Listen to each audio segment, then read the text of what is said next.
Hey everyone, in the last video, we built the HR policy agent. Today we're going bigger. We're wiring two agents together with an approval step between them and running a live test.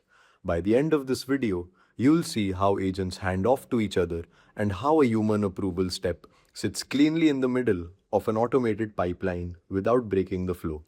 The use case is IT access requests. An employee sends a message asking for software access, and Agent 1, which is the IT access request agent, reads the policy, makes the eligibility decision, and hands off to Agent 2, which is the IT access provisioning agent. This agent picks up the request, writes the record to Excel, and confirms to the employee. Both agents are already built and ready, but before we wire them together, I want to talk about approvals because this is one of the most important features in the platform and it's worth understanding properly before you see it in action.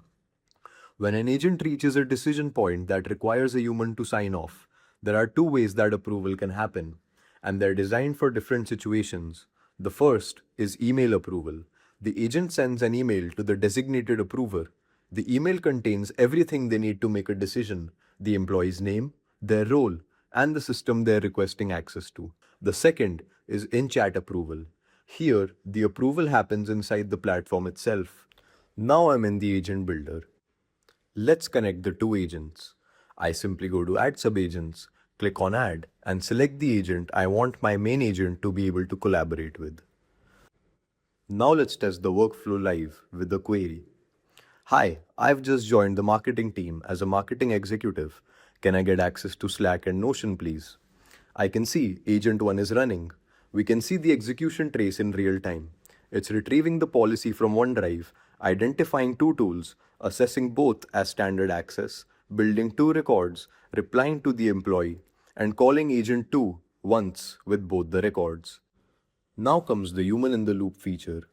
We can see the entire workflow has been paused and it's asking me for human approval on the platform. But parallelly, if I check my configured email inbox, the approval is here as well. Now this approval will sit in my inbox for as long as I want and the agent will be on standby. Once I approve the request, the agent will resume with its work. Let's check the Excel file. Both rows are written correctly, directly after the last existing data row. Status active. That's the standard path running end to end. Your ID team has a real-time view of every access decision across the organization. This is the audit trail that compliance teams ask for and that IT teams spend hours building manually.